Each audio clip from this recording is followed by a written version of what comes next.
Alright,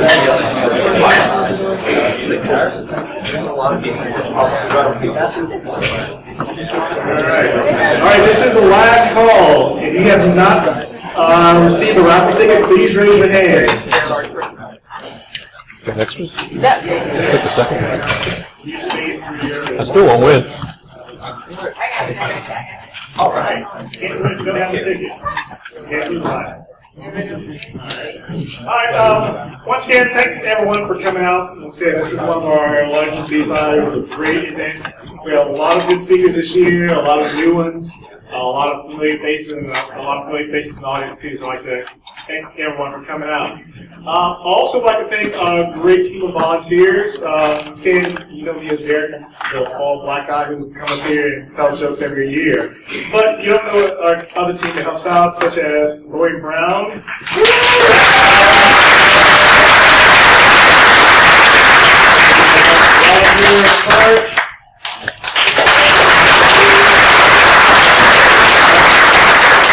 Moan, and a team of people that actually helped with this. I don't want to name them all, we'll be here at 8:30. But everyone in the green shirt, thank you guys for helping out. You did a great job. You had no fist fighting. Hope to see you guys again next year. And also I'd like to thank our sponsors. And one of our great sponsors we had was EC Council. This is EC Council's first year at BSides Tampa. Hopefully you can scare you guys away. Too late now. I'd like to bring in Mr. Wesley Alvarez, who's going to help full prize, and he has a couple of things that he's giving away. Right. Thank you, Derek. Check. So I'm from BC Council. We're a cybersecurity certification body here in Tampa, Florida, and we are the creators of Certified Ethical Hacker and a number of other cybersecurity certifications. So today, what we're going to do in support of BSides and being a great event here in Tampa, we're going to raffle off full certification packages. So with that, by full cert packages, I mean the complete courses, so video lectures, labs, the certification itself, the content, and it's worth about $2,000 each. So we have 2 of those to raffle out. And what you have to do, there's a number of different courses on there. You're just going to check the one if you win, sign your name, submit it back to us, and then we'll get you the resources as soon as you reach out to us. So in addition to that, I'd encourage you to explore a little bit more about EC Council, what we do. If you're a member, thanks for being a member. We do support our academic division here in Tampa, Florida as well. So that's about 1,000 schools all over the U.S. We set up competitions. We sponsor local events. We support a lot of local students as well. Trying to prepare the next generation of cybersecurity experts. So let's go ahead and we'll get the raffle started. All right. I shuffled it around a lot. Okay. First number 605028.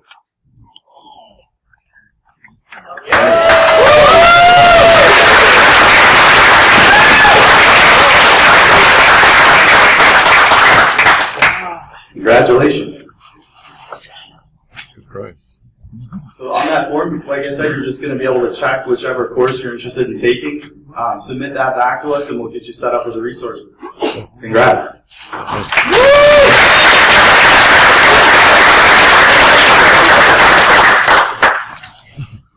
Okay, 605239. 605239. Going once. Must be present to win. 605312.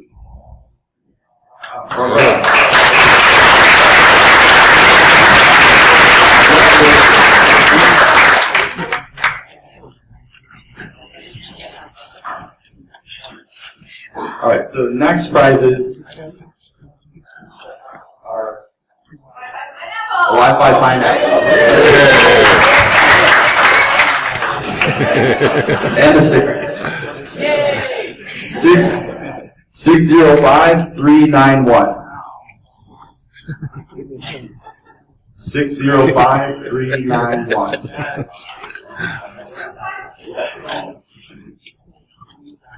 All right, pulling again. 605252. 605252. Anyone?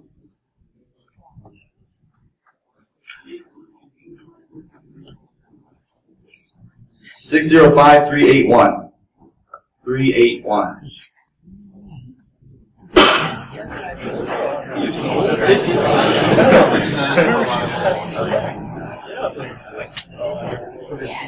Six 420.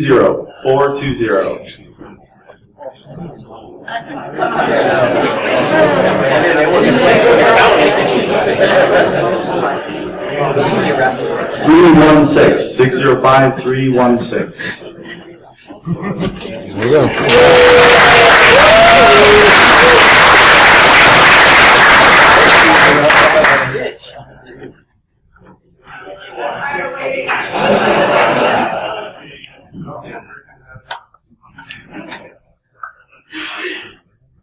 Okay. Next prize.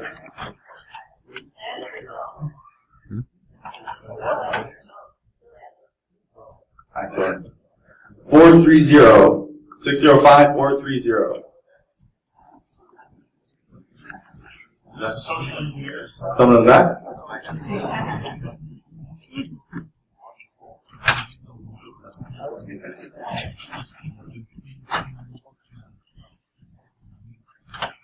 Three 396. Last 3 digits. 396.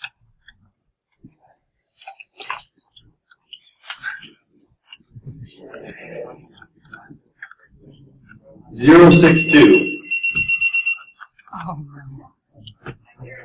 605062.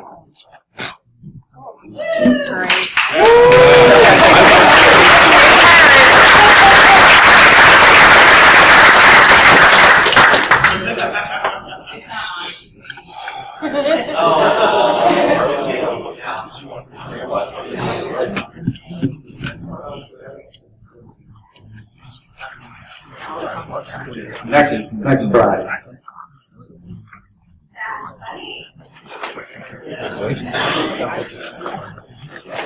One, two, three. 605123.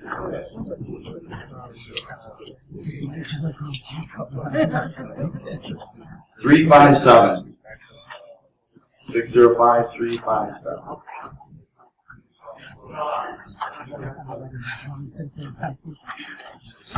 From the bottom here. 282. 605282.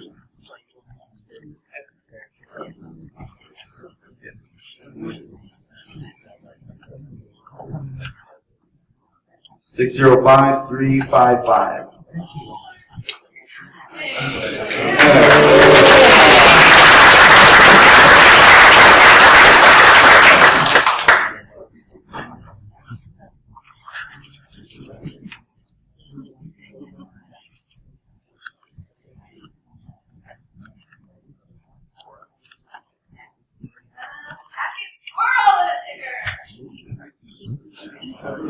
Three, 4, 5.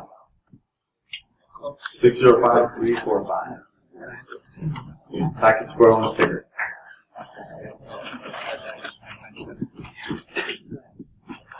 Two, 7, 6. 276.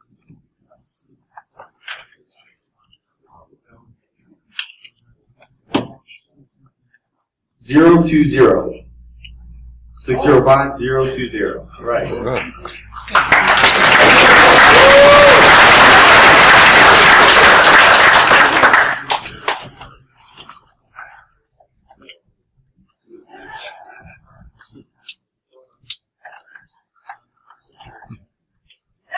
Next.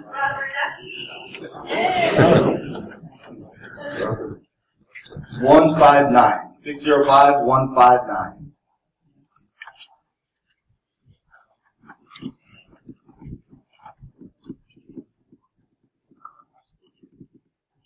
183.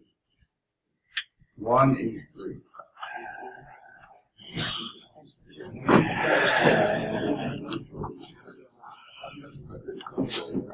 094. 605094.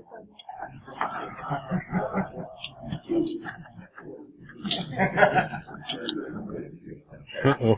017. 017.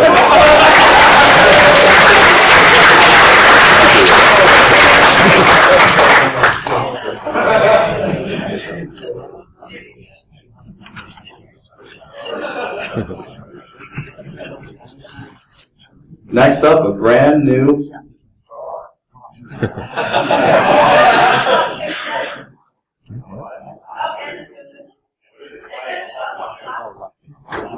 lockpick set and lock.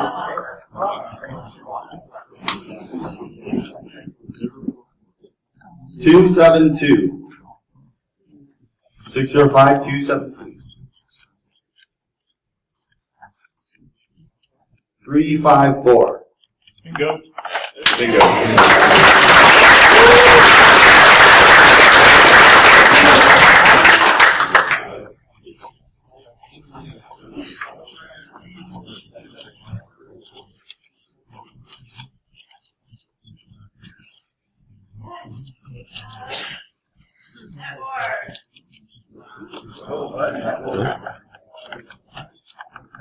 Word. 374. 374.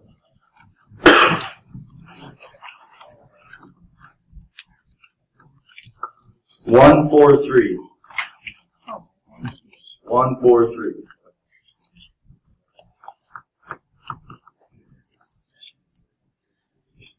281. 281.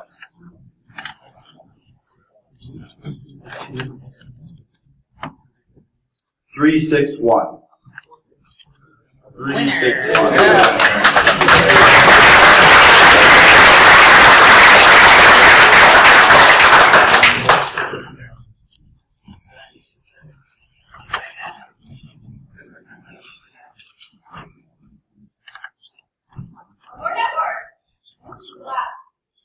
Last prize of the night.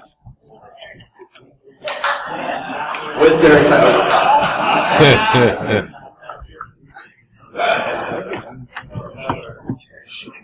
116.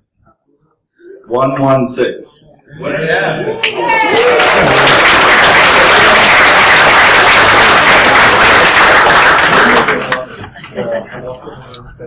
Thank you all that participated. Oh yeah, I forgot to give one extra shout out to our friend and colleague who is not here. So I'll wait to do that later. But anyway, I'll have to bring up Drew Rose from Libby Security. Drew.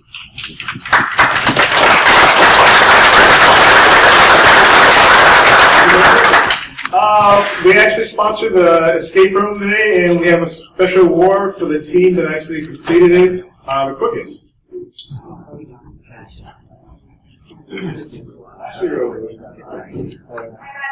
Ashley. Hi, everybody. We're with Living Security. We provide immersive and engaging security awareness training to employees in the enterprise. One of our most popular products is Living Security Escape Room. We brought it here to Tampa. We appreciate you letting us come. We had about 10 teams go through, and thank you guys all for participating. But the team with the best time to escape from the room was Team First Place. There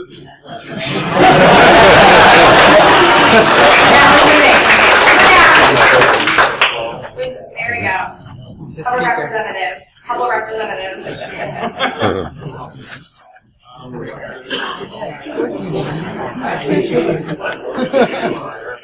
They did participate in both escape rooms and had the best time. So these are cybersecurity cards.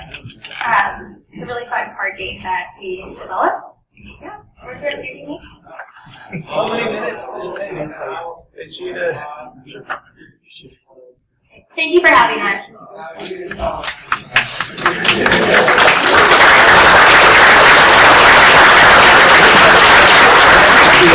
Again, from Living Security, they came all the way here, host their escape room. We actually appreciate it a lot, guys. So hope to see you in 2019.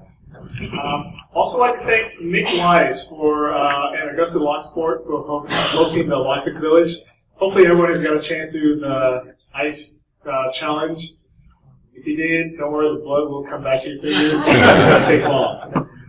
Before we get to our final, I'd like to introduce one of our major key sponsors this year. It was BSI. BSI has been around the Bay Area for a long time. They've been great friends to us and to the IT community in Tampa and the Central Florida area. I'd like to bring over their manager and head honcho, head poobah, Dan Doyle. Thank you all very much. My name is Dan Doyle. I'm the founder and CEO of BSides Solutions. Happy to be a partner of BSides.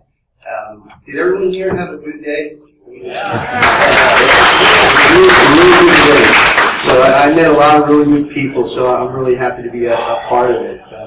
But you know, the real reason why I'm up here is to introduce our keynote. He was just up here. He won that block keynote, right?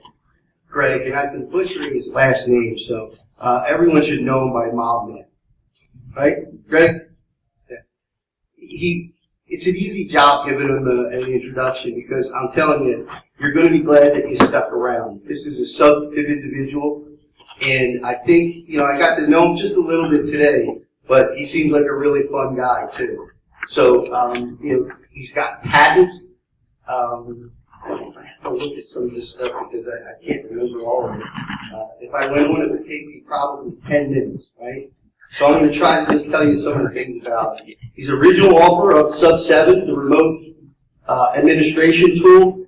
He's featured in Rolling Stones and other, publications. We were talking earlier, how many people can have their name just out on the web and boom, a bunch of stuff comes up. So, I did that earlier and there was just too much information. So, without further ado, I want to bring him up, and I also want to note that, one of the things that I did read about him that I just think is really admirable is that he is dedicated to spreading security. And he wants to do this for folks that are experienced, but even those who maybe don't have experience. And like I said, you're going to be glad you stuck around because this is a real substantive individual. Greg?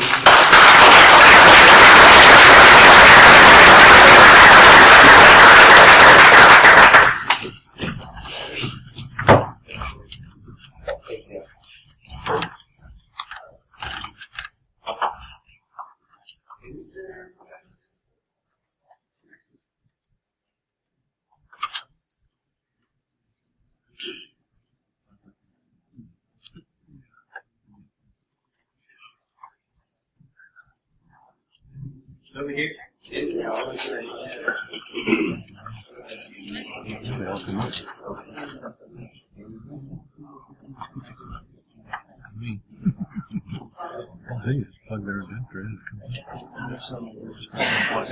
know anything about IT?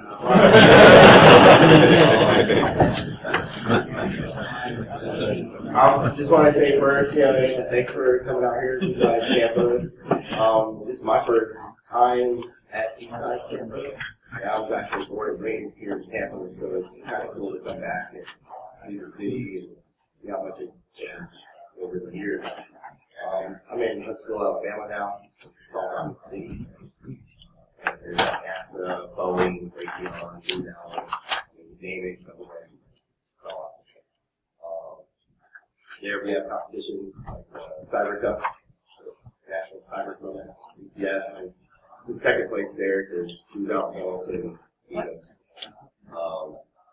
But going on to my talk here, I'm going to be talking about fraud and identity theft. And I know that everybody that comes out here, we're in cybersecurity, so, and that's one of the things that the motives behind a lot of this maliciousness or whatever, money, goals driven towards that, from the bad guys, the criminals. I'm not going to call them not just criminals. So I went out and last weekend or the other weekend and throughout several years, talked to a lot of these criminals and see what they do and keep up with their new tactics and techniques and just kind of figuring out what they do. to stay ahead of the curve that we're pushing in to defend against.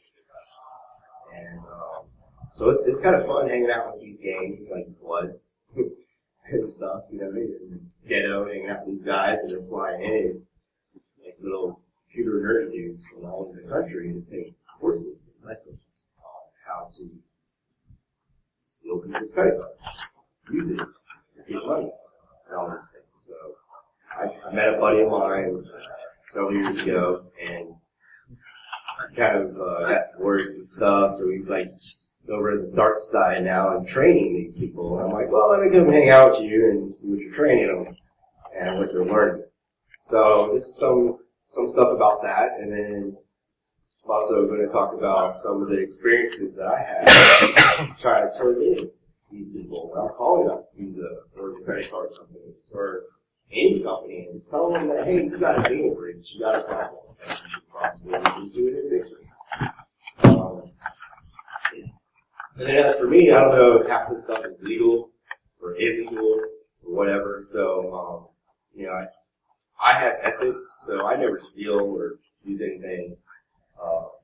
And then, you know, why I do it, I got this from one of my friends who's online. He posted this up on his LinkedIn. You know, why I do it. I'm a bloody hacker, about my hacker. I don't say, or I say people, hackers and say what's called prison. And it's a bloody difference. You can tell he's like, okay, bloody stuff. And y'all might know this guy. His name's Robert. He's the one that supposedly took over the airline. He was flying the plane, got arrested. Or the in-flight campaigns. Why I kind of do all this is and spread the word and preach to. I mean, you guys are all, you know, in the field or getting into the field. We all know some of the things out there, but trying not to make a bad name for it, right? So it all happens. So to start off in some of my research that I was doing, I just picked the subject and, you know, learn about hacking cars, doing stuff on radio waves, and NFC, or exploits, or building big data, building artificial intelligence, all that stuff. But I sat down with this, so I put together like a little plan. Okay, so how do I go out and find these credit cards? How do I study them? How do I learn from them? And then what can I do to protect myself against it? So first, you know, you go to Google, you know, do some searches. You find a lot of stuff on social media. I get a lot of dumps. And dumps are basically all the data, you know, you get usernames, emails, you find credit card numbers, you find people that post their company ID badge that has their picture and everything on it. Hey, I got my new badge.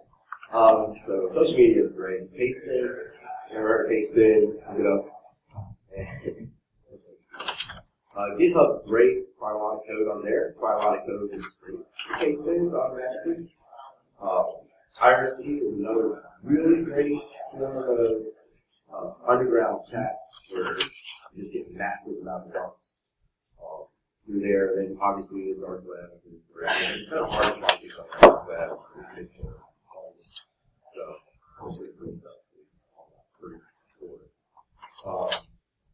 So then I explored through the data, look through it, and check it all out and see what's relevant, what's not relevant, what's old, what's new.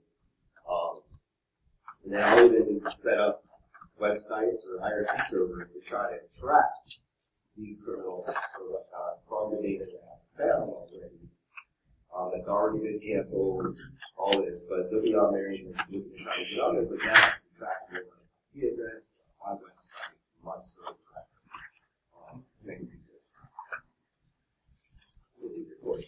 So here's, I went into this IRC channel February 6th, apparently like 3 or 5 this year. And they have a thing called Credit Card Checker. And I go and used to hang out on this channel. And what they do, what these criminals do is they post a credit card number with the CCV and expiration date. And it makes a transaction for like a random, like $1.82. And then they'll run another credit card with like $1 or whatever. And you can get all those. Like And then we start adding them up. And obviously with that also, they also have their name, social security number, phone number, email. I'm like, oh, let me call up these people because they're testing the card to see if they're valid or not. So they'll come back saying it was accepted or it was declined or whatever. And then they can figure out the limits. So now they charge $10 in PPC to keep the riprap off their IRC. So I didn't have the thing, but there's their Bitcoin address on the screen up there. So if you want to track down some of the people that register for their IRC. So some of the things that I found that were kind of unique or thinking outside the box is good. So you can get credit card number. That's the simple part. You get skimming or whatever. But how do you turn that credit card to get money? How can I get money? So what they'll go and go on Amazon and find something really cool to buy or whatever. Take the pictures and all the words.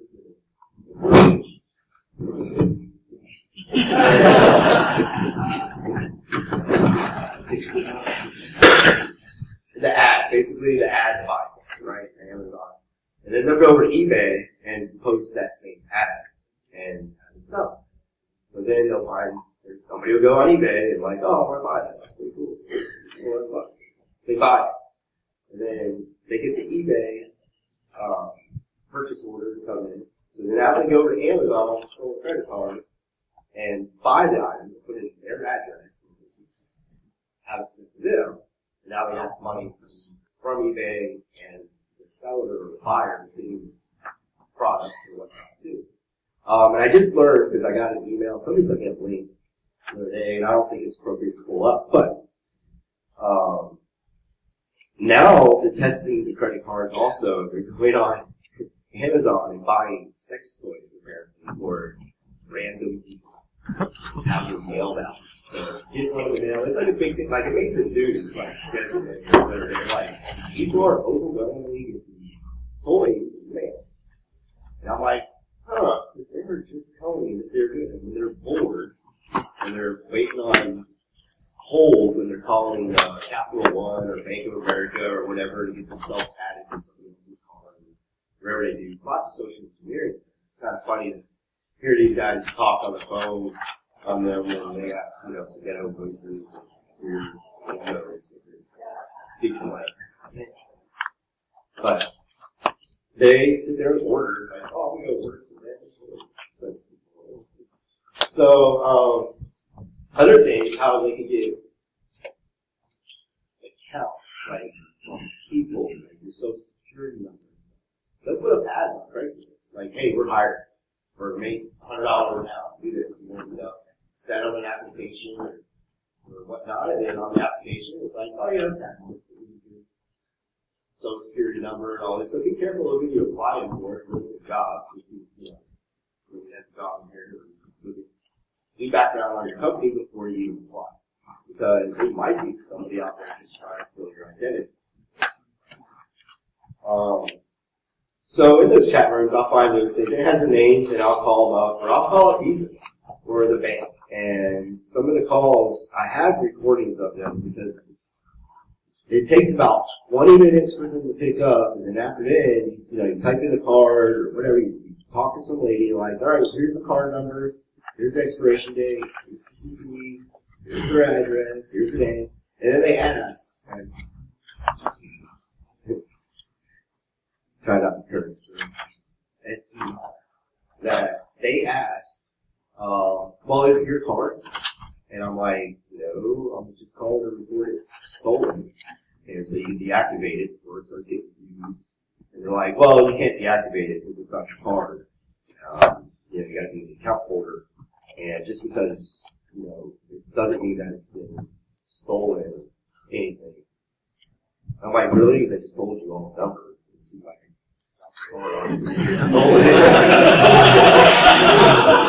and that's about 40 minutes into the conversation. As soon as you get to their supervisor or wherever, to get them to do it. Oh, cool, y'all are working on it. Great. Y'all want to see the other slides? They're not bad. And then I tell the supervisor, well, by the time that we were talking for this 40 minutes, I got about like 300 other new cars that just came through my screen. So you want me to start reading out the numbers for you? Is there a way that I could like send them to you?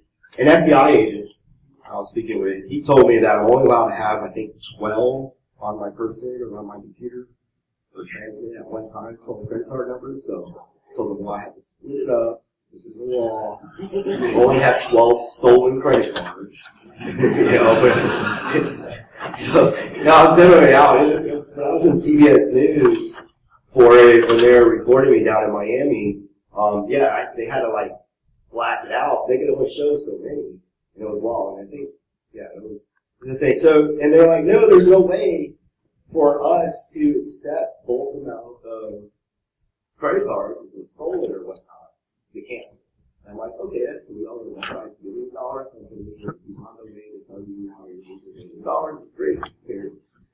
Walmart, they have greeters and like some shopper dudes that follow you around and make sure you don't shoplift because that's like the number one thing that hurts companies is shoplifting. Like, they don't even care. So I think thought about it for a little bit. So then I'm like, well, I got the people's addresses and their names and phone numbers, whatever. Somebody called them up. So I called these people up. And I'm like, hey, I got your card. This is the number. And you can whatever. And I'm like, who are you? How do you know my stuff? I'm like, I'm just on the internet, I just found this. Like, and some people like, I'm calling the cops and hang up or whatever. And then some people are really nice. They're like, oh, thank you so much. And then they'll give me a call back, say, I'll hide my phone number or email. They're like, hey, you saved me because I seen the next day. I didn't really take you that serious and I didn't cancel the card immediately.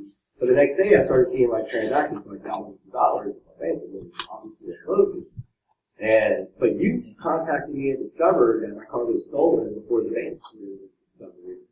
And I thought that's interesting. And I'm like, well, cool. So obviously you have a bank and online, see your transactions and what's going on. So do you mind sending me where you shopped last week or so? Or just give me your transactions? I don't care about the amounts. Just tell me all the places that you shop. They're like, oh yeah, sure, that's cool. Sound like legitimate, cool, online hacker. They just randomly call me and telling me about the credit card number. So I take a small sample size. I'm just picking random people, like some person who's beyond Alaska, some person who's in Florida, or Wisconsin, whatever. And after I convince like 5 or 10 of them to give me their stuff, I start matching them up. I'm like, oh, okay. So they all went to parking lot. This is a true story. This is like group. And I'm like, okay, so they all went to the car, right? So these are all your things, shopping at Walmart, but it has to match all. So I'm like, okay, so that makes sense in my head that company must have cable. This dude had all their credit cards, and they all shopped at this place. And so I called the company. Well, you get some guy I don't even know if you're allowed to tell people credit card numbers over the phone. And you got to think about that too, because there's the PCI, right? All credit card data in transit has an encryption. I believe that's the law, or it's a $50,000 fine or something like that per incident. And the government doesn't go after any companies, even if they have the encryption. They don't get fined. I think they should. There's not a lot of enforcement. For this, it's really no part of the government that does enforce it. I guess it's supposed to do it.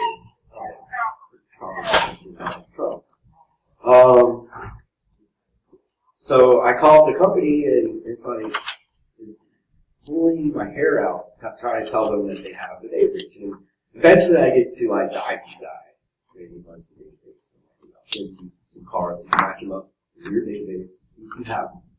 And he said, well. It's like, well, he gets it, yeah, those match our database. But that doesn't confirm that we have a data breach. I mean, you could have just picked some random credit card numbers and they happen to be in our database.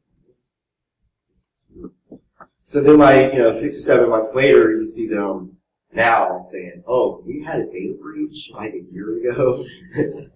We didn't know about it." So I see a lot of these companies. It takes them years to discover that they have data breaches. Take Sony, Ashley Madison. I think they were there for like 4 years, 2 years, something like that.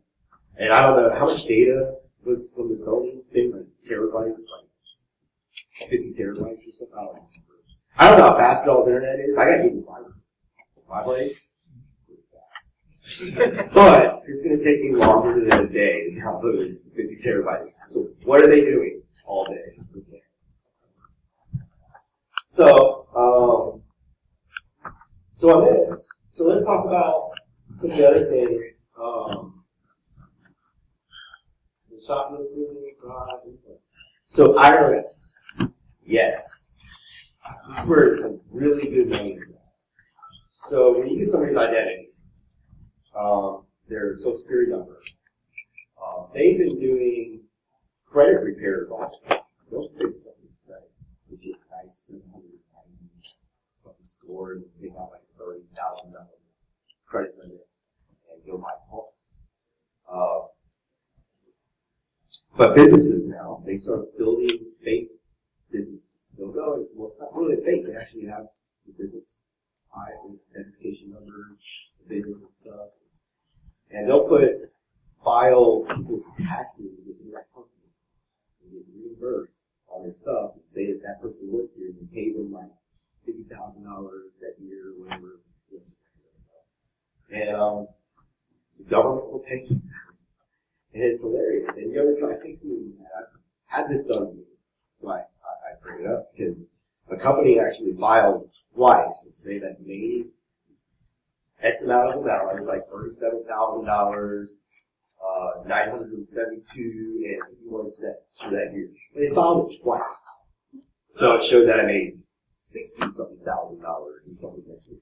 They go to the IRS. I'm like, look, I'm not paying. And I'm on like those 1099s where I have to pay my own taxes as a consultant. So I'm like, $30,000. But I only made like $30,000. Why I pay all you? Like $5. So I call them up and they're like, hey, you gotta contact the company that filed incorrectly on you. And I went in person. I sent a report, wrote down, talked to the lady, showed her. Yeah, it doesn't make sense. It's the same amount. Like, obviously, why? Like, well, we can't fix that. You gotta have the company refile and fix that file. Like, the company is fake. There's no such company. It's already been bought. It's closed. They just opened it just for the minutes. It's like, alright. So it's still on my taxes. I haven't paid it. It's still there. I'll probably get arrested one day.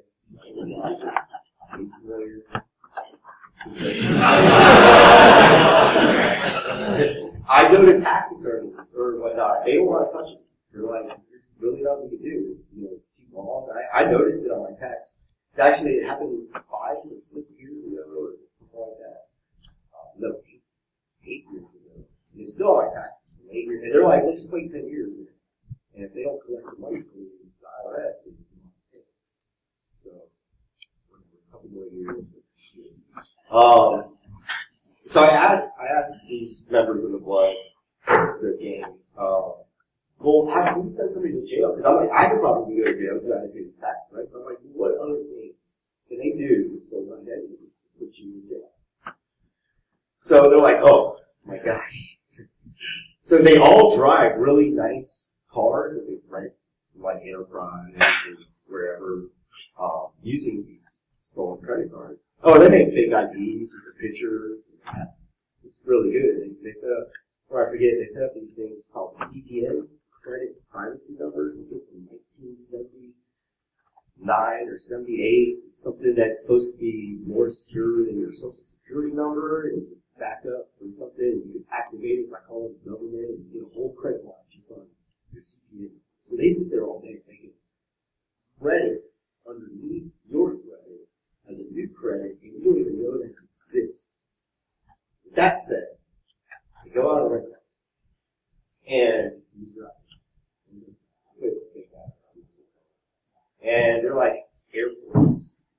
So anytime that they're done with the car, if they haven't sold it, because they'll go buy a brand new car and sell it at a used car lot, that can be possible. So they're like, we hide all kinds of stuff in rental cars when we're done. We park it at the airport. They're like, we put guns, rugs, all kinds of stuff in the back seat or wherever. So if you're ever at the airport, you know, you gotta look around and find some good stuff. And then the cops, I mean, the cops are going to eventually find the car, or someone's going to call it, it's going to get towed, whatever, and like, there's guns, been used in a murder, whatever. And the cops call you up. They're like, hey, you rented this car, you're so stupid, you're a stupid criminal. Be on that show. He's like, but officer, it wasn't mine. I've never seen it before in life. I'm like, yeah, that's what they all say. Do it. So yeah, so they rent cars, put stuff in, and park it under your ID. Great. So, y'all get emails? You're a beneficiary. It's notifications from the Federal Reserve Dallas District. Your name is listed among the beneficiaries whose fund is approved for payment by the Board of Governors. I'm not going to read it all. Thing is, I look at this. It's like, okay, cool. They got a routing number and an account number. This is a bank. You know, that's like giving them a check. I could use their own stuff against them. And there's a number, and I'm sure it all works. And you can call up this person and verify this email that I got. But there's misspelling. It's like source. Oh, organizations on the bottom. I don't know, it's all red stuff, but yeah, they totally misspelled it. It has an S instead of a Z. I don't know. Sure, that's wrong. Could be. Well, it was Robert Stephen Kaplan. And then I get them, but we got to communicate with them by cell phone, SMS, and like that. And I love getting the ones from, I get the FBI letters all the time in my email. And they're like, reply back to our Gmail account. So I troll them. Like, I waste their time so they can't go and hurt other people, victims. You'd be surprised at how many ding-dongs fall for these emails all day. Y'all think y'all are hearing about social engineering and clickbaiting and different companies and stuff. Well, they're just doing this to random people and old people and young people and just getting their information and using it against them. So there's some things you can look at. Obviously, I don't think you guys will respond and click on these things, but maybe you should, as a cybersecurity person, think of your ethics. You can be helpful. That victim might tie in that person up, and they can't go and attack other people. I'll reply back to their email. Like, hey, I gotta give you this number. I'll do it. Home up, waste your time. You know, come send you pictures or whatever. And they gotta make long distance phone calls. And they call you from like other countries and stuff. It's like, yeah, that costs money. Yeah, you probably stolen credit cards to do it, but still you're wasting their time. And then who are you going to report it to? Like, you're going to call like cops and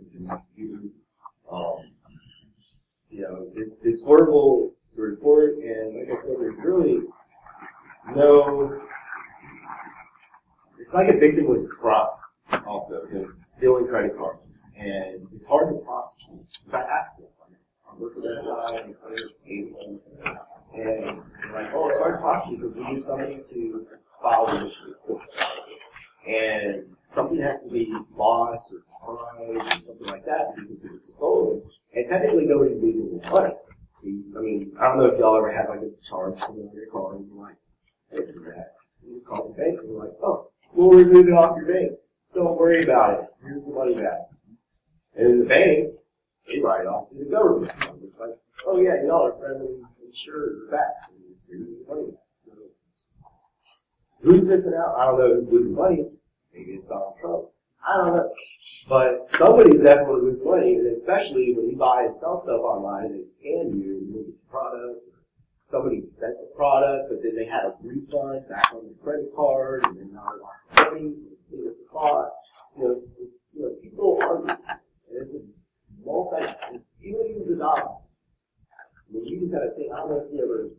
numbers, they have the data for breach reports and stuff. And they're really looking at like how much money is actually being lost in these credit cards and all these things. That was a serious issue. So, with that said, I don't know what time it is. Take a close. And they are. But let me leave it with this. There's that famous saying, I can't figure out who invented it, because I said it a long time ago, other people say it. So there's two types of companies. Those that didn't have, and those that don't have.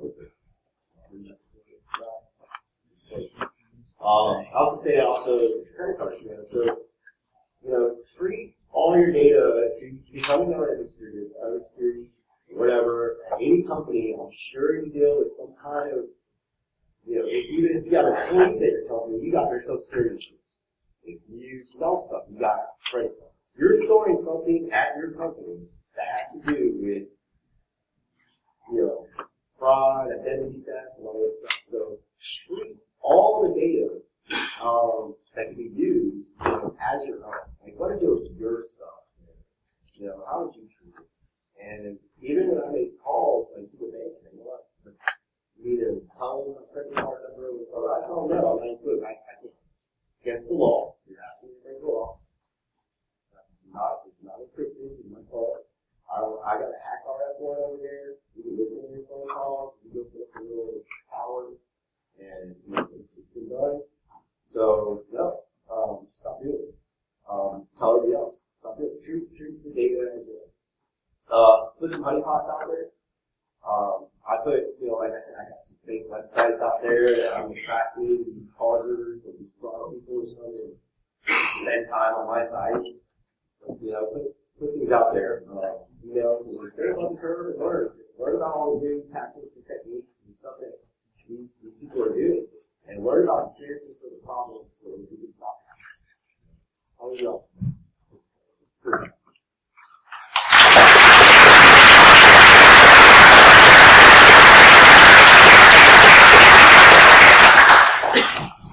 Thank you once again, Mr. Greg, and thank you all.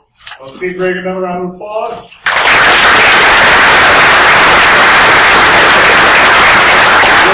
Credit cards, social security numbers at the conference. Please free to give as much as you want. Hopefully y'all remember like when you go to fill out with your name or email on the prize thing. Nice. Big surveys. That's my favorite. Once again, everyone, thanks you guys for coming out. It was a great con. We love you guys. Once again, I'd like to give a great shout out to the man, the myth, the legend, Mr. Adrian I.M.G. Crenshaw. He's the guy who recorded all this.